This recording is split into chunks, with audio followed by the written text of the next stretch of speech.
Hello, fellow rebel capitalists. Hope you're well. Wanted to go over this story. Tragic story from Japan that I saw on the news this morning. Um, their former president or prime minister, I'm not sure what they refer to him as, was assassinated. Just unbelievable. Guy went up and from the story or from the news that is out right now, just this crazy guy came up and it was Shinzo Abe, I believe, the former leader of Japan. Let's go over to my Twitter feed. Yeah, Shinzo Abe, the guy they named Abenomics after, was just giving a speech, and some crazy dude came and just shot him in the neck a couple times. Just unbelievable. And I think what you won't hear in the mainstream media is a couple things. Number one, Japan has very, very tight gun control laws. And this guy just made his own gun. So, I mean, I don't want to make this about gun control, but at the end of the day, if someone wants to kill someone else, they'll hit them with a car, or they'll stab them. You know, they'll get the job done some way, unfortunately. So I don't think it's as much about the guns as it is the culture and the mindset of the individuals pulling the triggers. But we'll shelf that for right now, because I think the bigger story here is what could happen in the future.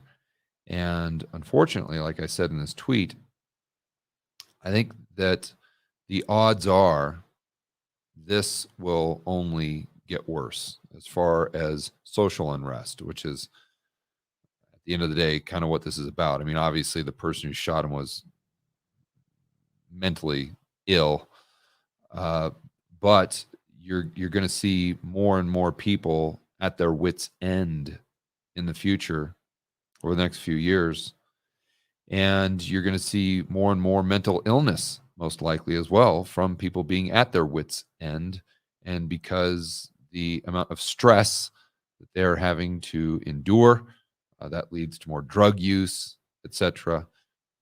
I mean, this is how it works. This is why the economy is so important. This is why economic growth at the end of the day is so important.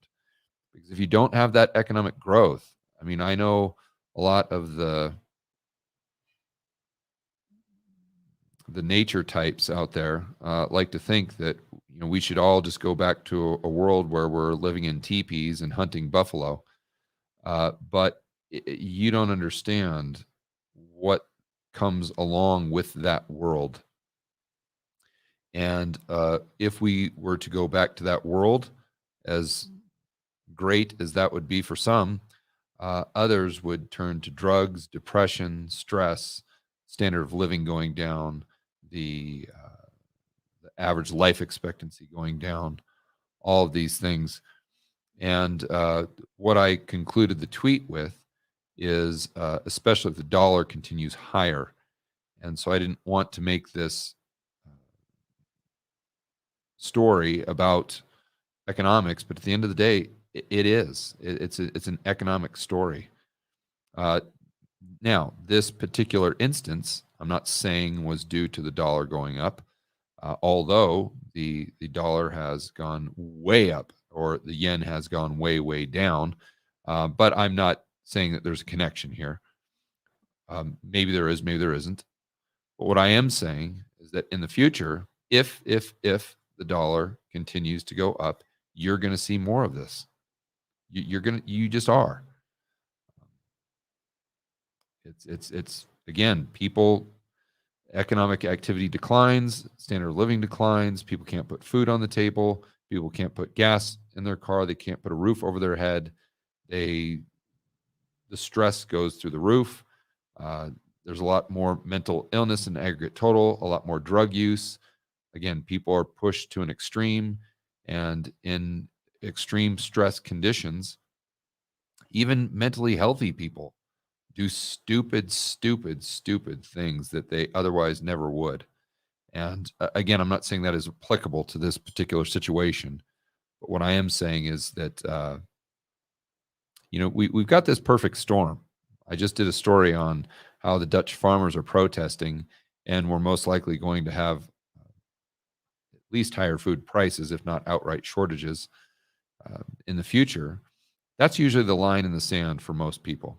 If you look at history, it's when they can't put food on the table. That's when you got big problems.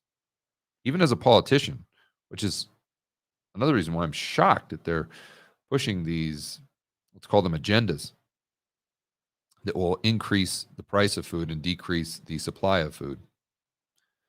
But along with these insane climate change initiatives, let's say, um, you've got the dollar problem. And if the global economy continues to slow, the dollar will continue to rise. And then you've got this feedback loop where the dollar just goes higher, which pushes the economy down even more, which pushes the dollar even higher. While at the same time, we've got the Fed raising rates, or at least raising rates a lot faster than other global central banks, which does what? Gives more tailwind to the dollar. And then if you think about it, kind of the knock-on effects, okay, well, if the global economy goes down, that means less stuff is being produced. We don't produce much stuff in the United States. That means we would import more, but there would be less to import. Therefore, the price of those imports would most likely go up. This would be an inflationary pressure on the CPI in the United States. If the CPI continues to go up, what happens to interest rates? Most likely go up as well. What happens to the dollar? Gets stronger. Another feedback loop. I mean, uh, it, the good news is there are no certainties, there are only probabilities. But I think the bottom line here is that, sad, tragic news from Japan. But we need to be cognizant of the fact that this could get worse before it gets better. And I think that's why it's really important to be self-sustainable, to try to increase your net worth or your purchasing power, if you will, so you've got more freedom, more flexibility to make sure that your standard of living and the standard of living of your family does not decrease. I think that's also why it's very important to have a plan B. So if something hits the fan, you can go somewhere else, uh, whatever your plan B is. I think now is the time to think of that. Uh, it's better to be a year early than a day late.